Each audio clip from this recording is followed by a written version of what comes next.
in geographies like that, or is it a better way? Should you be using better segmentation? But hopefully that answers in some way the question anyway. Great, thanks. Another question that came in, based on this chart on slide 34, isn't there a trade-off with native apps that the customer must update the app and that you are depending on that? And that's a really great question, because historically that has been true. That's one of the both time constraints and also limits to native apps. There's no guarantee that the customer will download that update, and quite honestly, user behavior is that a lot of people don't update their apps. So they have a lot of updates just sitting there.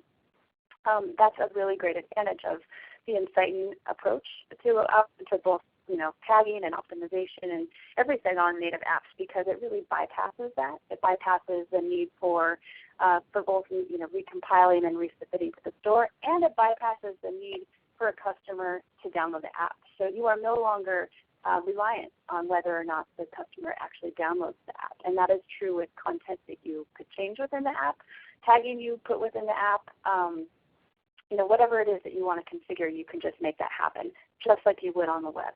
And that is radically different than what has been possible in the past.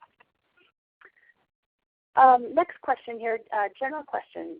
To use demographic data to serve up a customer experience, is there a way to do it initially via information collected on the IP address of the customer, or would we need to wait until we receive the information from the customer to drive subsequent transactions?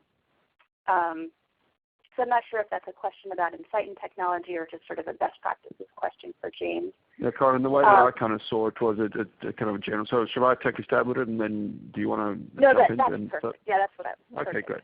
So what I would say, so there's some